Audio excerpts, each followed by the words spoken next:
Hello दोस्तों, आप लोगों का स्वागत है आपके अपने यूट्यूब चैनल स्टडी हॉवर में। ठीक है, आज से हम पढ़ना प्रारंभ करते हैं इतिहास को। देखते हैं इतिहास को। ठीक है, इतिहास इतिहास का जनक किसे कहते हैं? हेरोडोटस को। हेरोडोटस को इतिहास का जनक कहते हैं। ठीक, फिर इतिहास किसे कहते हैं? इतिहास किसे कहते हैं? अतीत के अध्ययन को इतिहास कहते हैं। अतीत के अध्ययन को इतिहास कहते हैं। इतिहास किसे कहते हैं? अतीत के अध्ययन को इतिहास कहते हैं। प्राग ऐतिहासिक काल, प्राग ऐतिहासिक काल और आदि ऐतिहासिक काल और ऐतिहासिक काल। इतिहास को कितने कालखंडों में विभाजित किया गया है? 3 खंडों में। कौन कौन सा?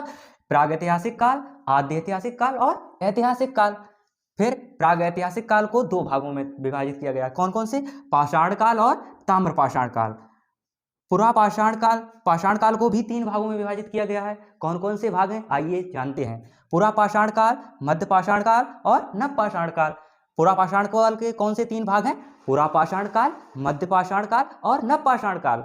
फिर आदि ऐतिहासिक काल। आदि ऐतिहासिक काल में कौन? सिंधु सभ्यता या हड़प्पा सभ्यता आती है। ठीक है, उसके बाद है ऐतिहासिक काल। ऐतिहासिक काल में क्या क्या पढ़ना है हमको? प्राचीन काल, मध्यकाल और आधुनिक काल। प्राचीन काल, मध्यकाल और आधुनिक काल को ऐतिहासिक काल के अंतर्गत पढ़ना है।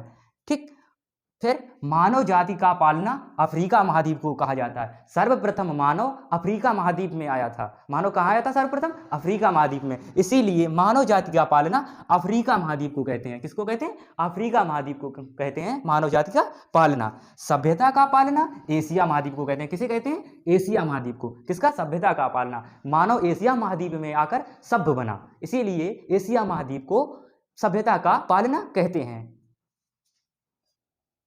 जो स्टूडेंट स्क्रीनशॉट लेना चाहता है वो ले सकता है। अब हम आगे प्रागैतिहासिक काल के बारे में विस्तृत तरीके से पढ़ेंगे।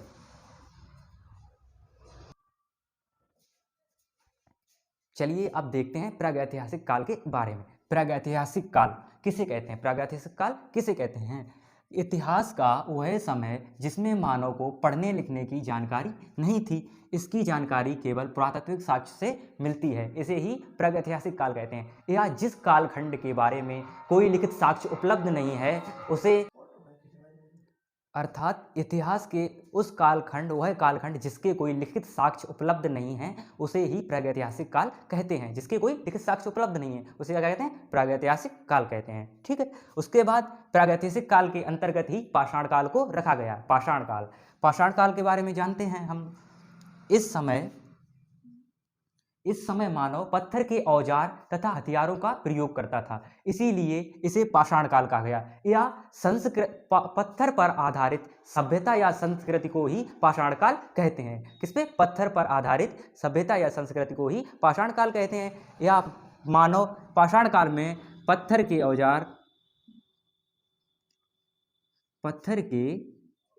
औजार तथा हथियार प्रयोग करता था। औजार तथा हथियार, मानव पूरा पाषाण काल में किसके औजार तथा हथियार प्रयोग करता था?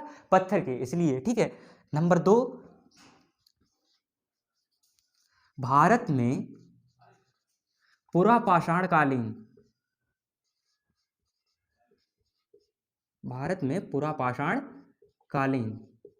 सभ्यता की खोज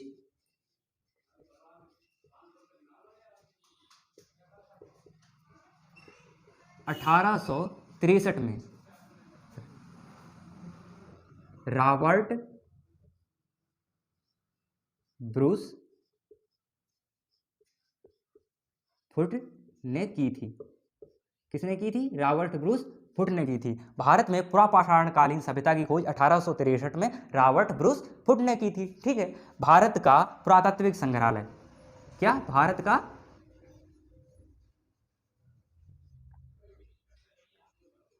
पुरातात्विक संग्रहालय कहाँ है? संग्रहालय क्या नाम है इसका? Indira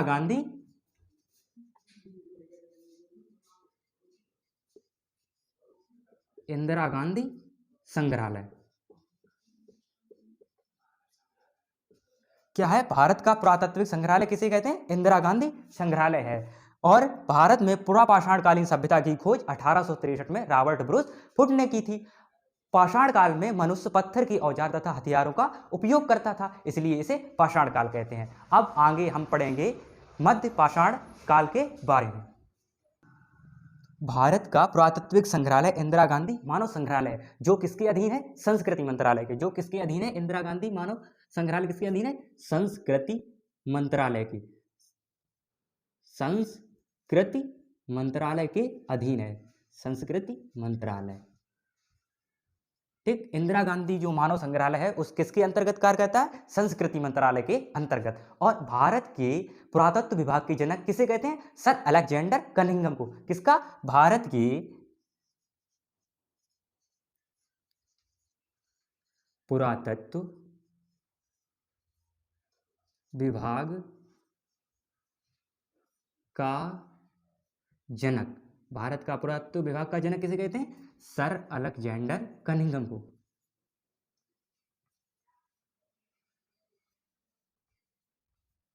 sir Alexander Cunningham.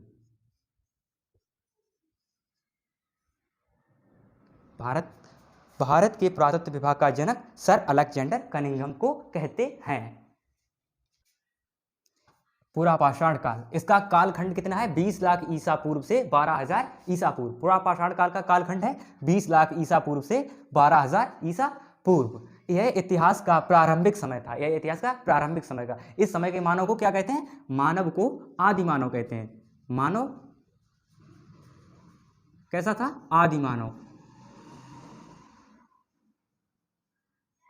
आदि मानव। तथा वह अस्थाई, अस्थाई मतलब उसका कोई घर नहीं होता था। ठीक है, उसका कोई घर नहीं होता था। और खाद्य संग्राहक था। वह कैसा? खाना बदोश जीवन व्यतीत करता था। खाना बदोश, शिकार के पीछे पीछे कहीं भी पहुंच जाते थे।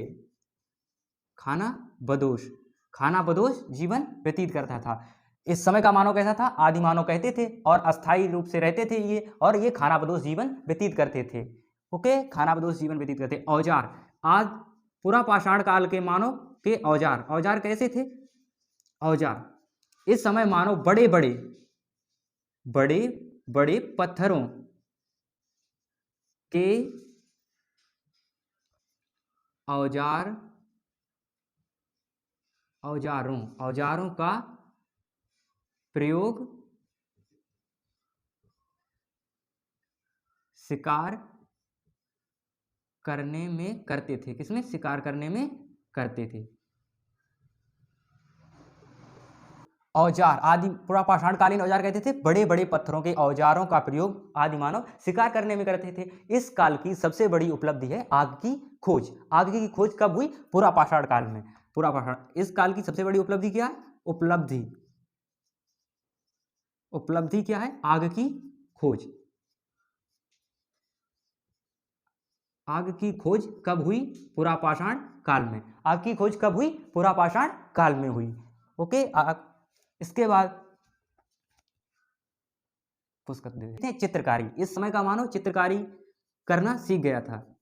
चित्रकारी करना, चित्रकारी के साक्ष्य कहां से मिलते हैं? चित्रकारी भीमबेटका की गुफाओं से। कहां से? भीमबेटका की गुफाओं से। भीमबेटका की गुफाएं, भीमबेटका की गुफाएं ये कहां स्थित हैं? ये हैं मध्य प्रदेश के, एमपी के, किसके? एमपी के रायसेन जिले के, रायसेन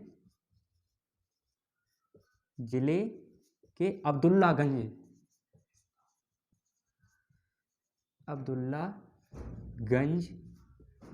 नामक स्थान पर,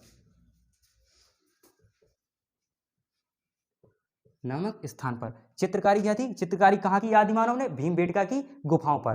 भीमबेटका की गुफाओं पर हमें आदि मानव की चित्रकारी देखने को मिलती है, जो कि पूरा पाषाण काल में की गई थी। ठीक, ये गुफाएं कहाँ स्थित हैं? मध्य प्रदेश के रायसेन जिले में। ठीक है, जो कि अब्दुल्लागंज नामक स्थान पर स्थित हैं। मध्य प्रदेश के रायसेन जिले के अब्दुल्लागंज नामक स्थान पर हमें मानव की चित्रकारी देखने को मिलती है। अब इससे आगे हम अपनी अगली वीडियो में पढ़ेंगे, जिसमें हमको पढ़ना है मध्य पाषाण काल, नव पाषाण काल और ताम्र पाषाण काल के बारे में पढ़ना है। अगर आपको हमारा वीडियो पसंद आया हो तो इसे लाइक करें तथा चैनल को सब्सक्राइब करें और वीडियो को ज़्यादा से ज़्यादा शेयर करें। धन्यवाद।